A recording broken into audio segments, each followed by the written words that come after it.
अब देखिए, ये क्वेश्चन देख के तो मुश्किल लगेगा, लेकिन जैसे एक बार इसको सॉल्व करना शुरू कर लो तो बहुत ईजी है यार। ठीक है, तो इसमें देखिए, यहाँ पे म्यू गिवन है, इट इज़ √2। ठीक है ना, और ये इंसिडेंट रे बाहर μ1 गिवन है।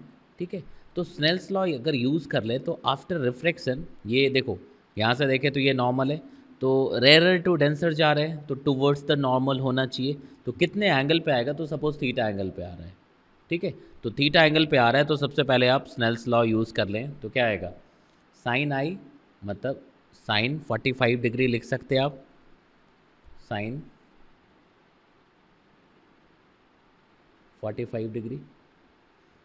ठीक है, अपॉन साइन आर मतलब जो बाद में मिलना है, तो suppose sine i upon sine r to μ2 upon μ1। μ2 is √2 ना, √2 अपॉन 1 लिख सकते। यहाँ तक समझ आ रहा है। अब देखिए, अगर यहाँ से देखेंगे हम लोग इसको सॉल्व करने की कोशिश करें तो कितना आ जाएगा, आर कैलकुलेट कर लीजिए। तो देखिए, साइन आर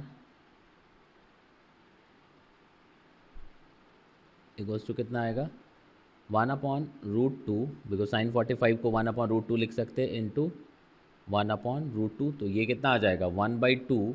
इट मीन्स कि आर जो है ये 30 डिग्री आ गया। ये सबसे इम्पॉर्टेंट, अगर यहाँ तक आपने लिखा होगा तो तुरंत बन जाना है, उसके बाद कोई पंगा ही नहीं है। देखो ये परपेंडिकुलर है, मतलब इस डायग्राम पे मत जाना, थोड़ा सा गड़बड़ बना हुआ है। ये 90 होना चाहिए और ये 30 डिग्री बना हुआ, अब यहाँ से समझ लो। तो अगर ये 30 बना हुआ है और ये एंगल 90 होगा, because this is perpendicular to this line, refracting line, और ये 30 है, तो भाई ये 60 होना चाहिए। और अगर ये 60 है और ये भी 60 है, इट मीन्स कि जो लाइन है, मतलब रिफ्रैक्टेड रे है, फर्स्ट प्लेन सरफेस से जो रिफ्लेक्ट हुआ है ray, it becomes parallel to AD। लिख सकते, ये पैरेलल टू AD लिख सकते हैं ना। क्यों हो गया, समझ आ रहा है, क्योंकि देखो एंगल ऑफ इंसिडेंस 45 था, तो यहाँ से एंगल ऑफ रिफ्रैक्शन हमें मिल गया, और एंगल ऑफ रिफ्रैक्शन एक बार मिल गया हमें, तो भाई हमने यहाँ से लिख दिया कि भाई एंगल ऑफ रिफ्रैक्शन 30 आया, तो 30 आने का मतलब ये 90 होना चाहिए, तो ये 60 हो गया, ये भी 60। इट मीन्स कि this line is parallel to this line. मतलब अब इस रिफ्रैक्शन के लिए, refraction from the curve surface के लिए आप ये सोचोगे कि जो ऑब्जेक्ट है वो इनफाइनाइट डिस्टेंस पे रखा हुआ है। ठीक है, तो इसके बाद जो कैलकुलेशन है वो बहुत ईजी हो जाना है। ठीक है, मतलब बहुत आसानी से आप इसको कर सकते हो। तो अब देखो, second refraction from the curve surface, तो उसके लिए क्या लिखोगे, μ2/v minus μ1/u equals to क्या, μ2 माइनस μ1 अपॉन r। लिख सकते हैं, प्रॉपर साइन कन्वेंशन यूज़ करते जाइए और लिख दीजिए। इधर म्यू 1.514 गिवन है, लिख सकते हैं ना। तो μ2 मतलब जिसमें रिफ्रैक्टेड रे पहुंचता है, मतलब अब ये इंसिडेंट रे और ये रिफ्रैक्टेड रे हो जाएगा।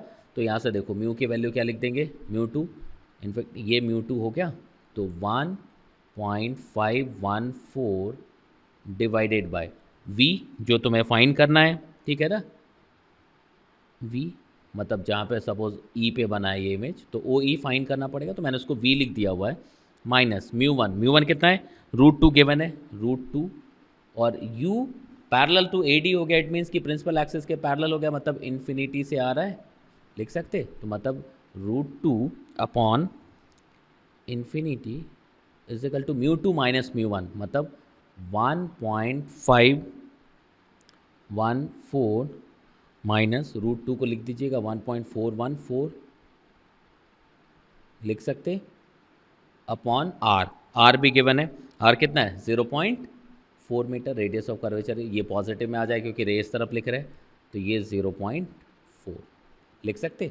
अगर यहाँ तक आप पहुँच गए तो अब बहुत आराम से इसको सॉल्व कर सकते हैं। सारे वैल्यूज़ गिवन है, तो मैं ये v तो फाइंड करना है, तो v, और जो v है इनफैक्ट यही क्या है, यहाँ से कैलकुलेट कर लेंगे, तो v सॉल्व करेगा तो ये 6.06 मीटर आ जाएगा। और ये v क्या है, यही ओ ई, मतलब o से कितने डिस्टेंस पे बन रहा है ये पूछा था, मतलब e कहाँ पे होगा, तो आप ओ ई को लिख दोगे 6.06 मीटर, दिस द आंसर। ठीक है, तो यहाँ तक समझ आ गया, तो किस तरह से लिख रहे हैं पता लग गया।